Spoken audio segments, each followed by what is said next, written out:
Chapter 11. Mighty Eagle looked around what was left of his cave.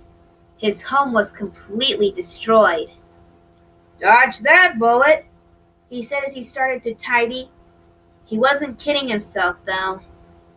He picked up his refrigerator and straightened a photo of himself before taking a seat at the kitchen table. Home sweet, completely destroyed home. Mighty Eagle poured himself a hearty bowl of Mighty Eagle brand cereal and began to eat. Then he caught his own reflection in a shattered mirror. He was taken aback by what he saw. A sad, lonely eagle eating cereal in his destroyed house. This wasn't right, he thought to himself. Something had to be done. "This is all my fault. All Bird Island is going to be gone," Red said worriedly. Silver shook her head in disbelief. "Chuck,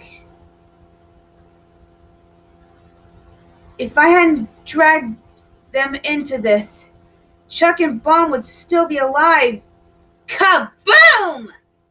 A huge explosion knocked down Zeta's door. Through a cloud of debris, Chuck and Bomb triumphantly appeared. "We're alive!" they cheered in unison.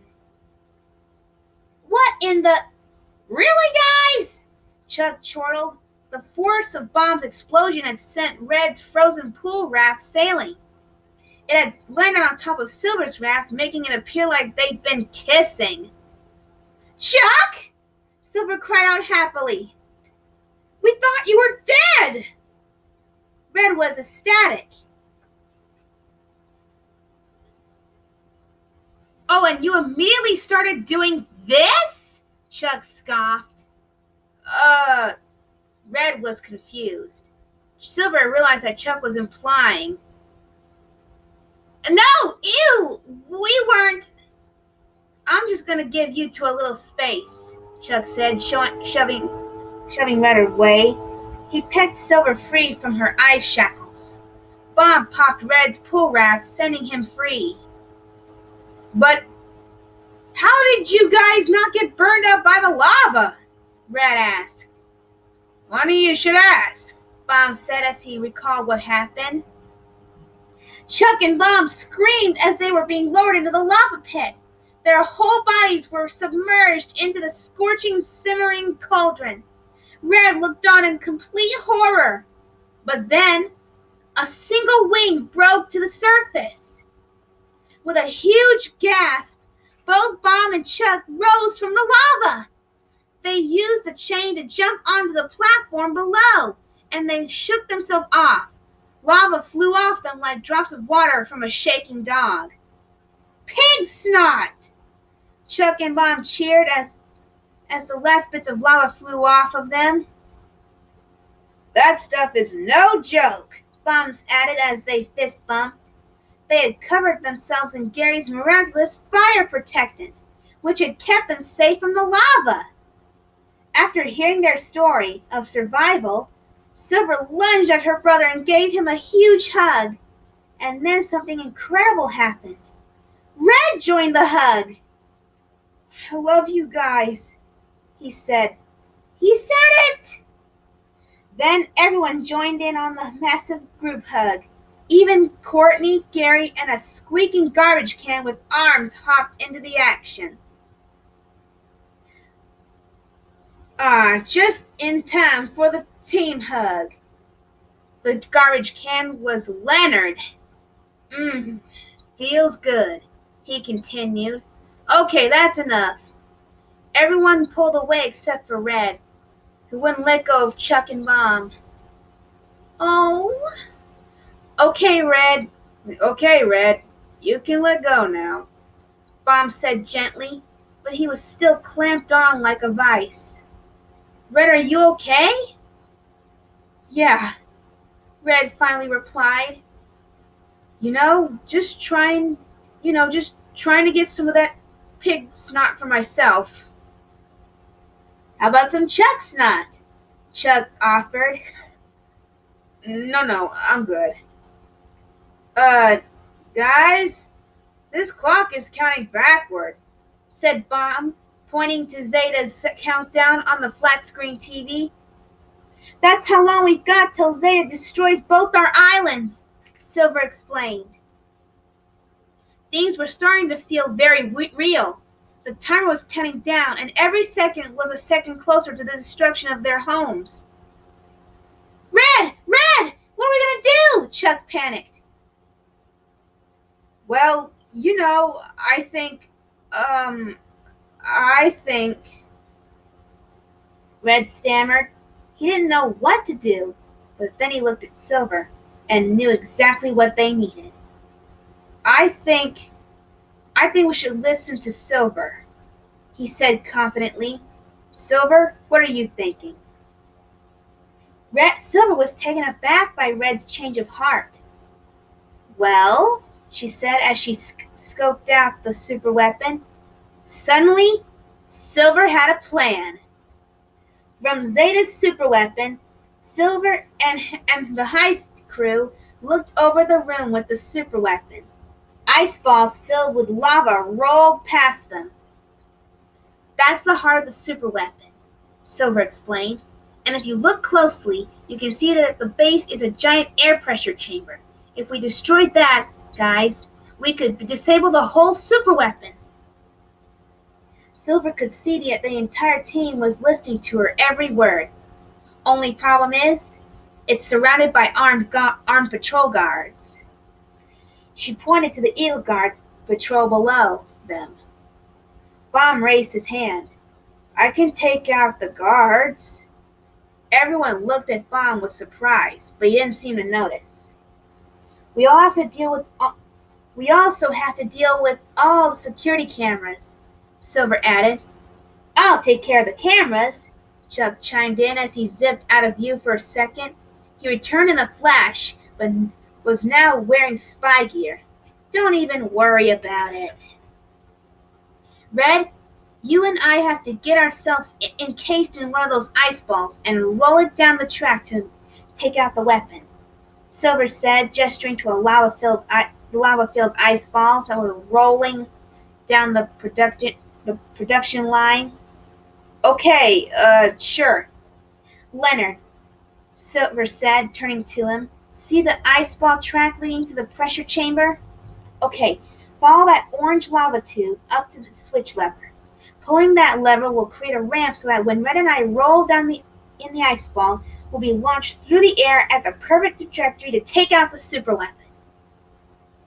Silver's eyes were aglow. Through Silver vision, she could see every element of the plan coming together. She stood in front of the crew. She was ready to give them the pep talk they deserved. We all have different strengths, but if we work together, we're way more powerful than any of us would be on our own. Chuck gasped. Oh, just like Super String. That's right, she cheered. Now go! Chuck, Bomb, and the pigs bolted off, eager to do their part of the plan. Red stayed behind and stared at Silver awkwardly. What? She asked. Nothing. It's just, I think you're smart, Red said. It physically hurt him to dish out a compliment, but he was genuinely impressed. Oh, thank you. They stood in awkward silence for another moment. Anyway, let's do this, Silver exclaimed, breaking their tension. They took off after the rest of the crew.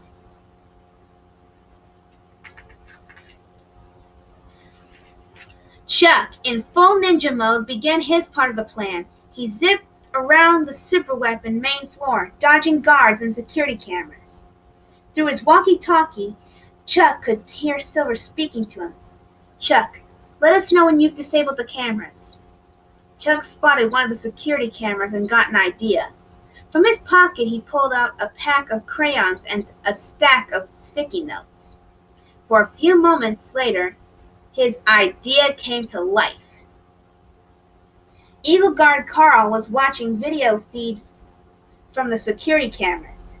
Something odd caught his eye. Huh? Hey, Jerry, come over here. Look at this. Carl and Jerry took a hard look at one of the monitors. There was a sticky note with a stick drawn of an eagle guard covering one of the feeds. They leaned in to get a better look and could see the word normal scrawled on the note in a crayon. Moments later, every single one of their live feeds had stick figure eagles on it. Chug's plan had worked. It was a lot for the bird-brained guards to ponder. Red and Silver were crawling their way through the air vents toward the superweapon. So why do we have to be inside the ice ball? Red asked. In order to hit our trajectory, we have to be going 65 miles per hour at launch. Without us inside, the ice balls can only hit 45. We're going to have to run on the inside to increase its overall speed, she explained. Why didn't you just team up with Chuck? He's faster than me. Nope, he's too light. Why not Bomb? He's heavier than me. Too slow. You're perfect, she said. Suddenly, the words, "You're perfect," were left in the air. Red looked up at Silver with wide eyes. Silver leaned in close to Red. Crack! Silver punched through the grate that was directly behind Red's head. Are you sure about this? Red asked as they peeked out of the vent. Below them was a dark, swirling chasm. They needed to jump into it in order to be processed into an ice ball. It looked more than dangerous. It looked deadly. Cameras are covered! Chug's voice cut through the walkie-talkie. In the meantime, Bomb was sneaking his way from ice column to ice column on the superweapon floor. His overall roundness couldn't help his stealth, but he was hoping his positive thinking would help. Bomb started singing quietly to himself. No one can see me. Light on my toes. I'm sneaking up real quiet. Who took you out? I don't know, 'cause I didn't hear them coming 'cause they snuck up on me. Bomb, we are in position. We need you to take out those guards, Silver instructed him over the walkie-talkie. Copy that. Bomb began sneaking around the room, but was becoming more and more nervous. Come on, Bomb, hold it together, he reminded himself. He definitely didn't want to explode right then. Some of the guards had noticed a very large, dark shape trying to hide behind a very light, rectangular shape. They started to come after Bomb.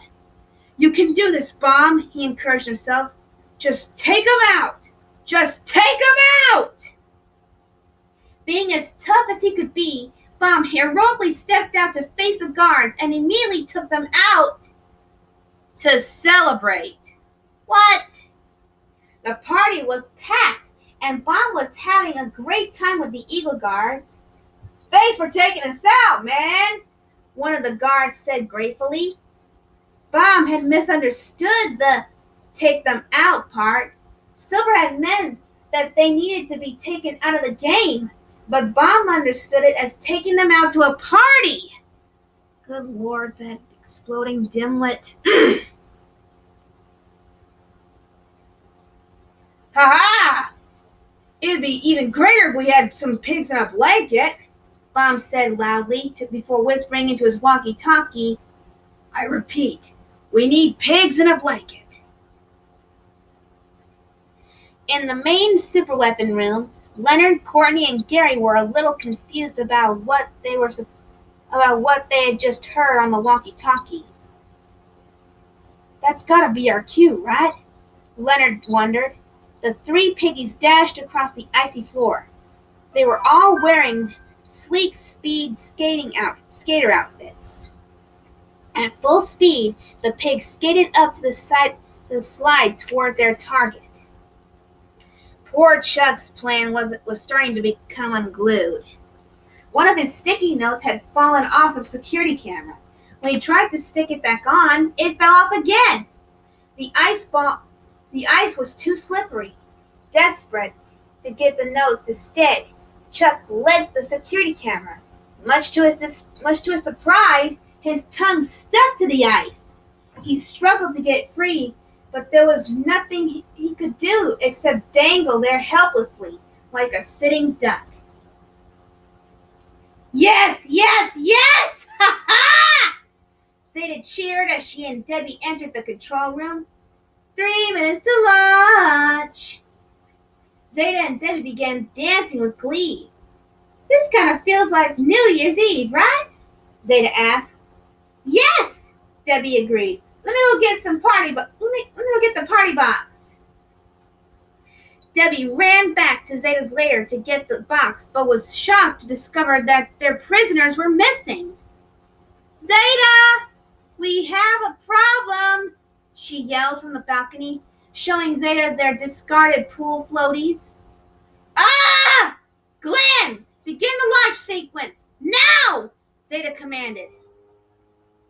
Initiate launch sequence. Glenn pulled a lever, then quietly muttered, We have a countdown sequence for a reason. Excuse me? Zeta bellowed. Are you getting smart with me right now? Glenn straightened up and pulled more levers. Red and Silver knew that time was almost up. They were poised and ready to jump into the gaping hole below them. Silver began their countdown. 3, 2, 1! They jumped, falling down into the darkness as an ice ball formed around them. We did it! Red couldn't believe it. Back in the bar, the Eagle Guard's walkie-talkie crackled to life.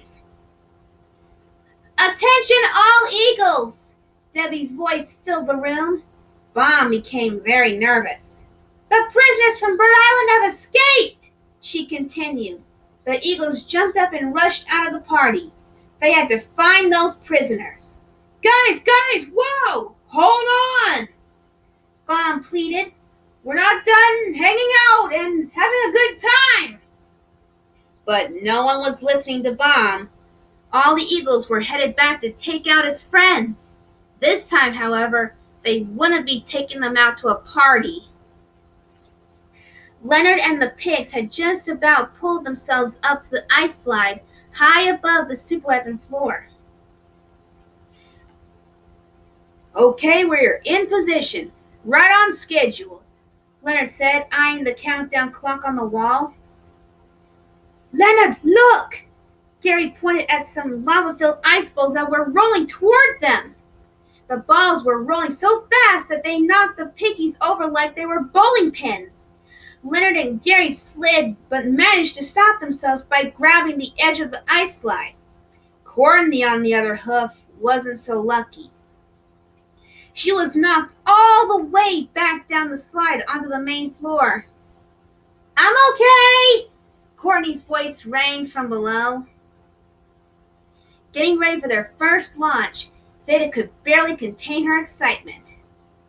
Right this way, she trilled as she directed an ice ball into place. Ha-ha! Yes, it's working! Bring me the launch button right now! Right now! Glenn brought her the launch button, which looked a lot like a stomp rocket. Yeah! All right, let's start causing some hysteria. Yes, ma'am. Let me just adjust the coordinates here, Glenn said as he looked through a periscope and adjusted the launch button's position. All right. 6, 5, 4, 3, 2, 1! Zeta said, and quickly then stomped on the launch button over and over again with all her might. Bye-bye, birdies! 3 lava-filled ice balls sped through the air, past Red and Silver. She's firing the weapon! Red yelled. Run! Run faster! Silver shouted back. The two birds picked up their pace, but so did Zeta. More! More! More! Take that! She laughed with every stomp of her foot. Many more lava-filled ice balls shot through the sky. They were all headed for Bird Island!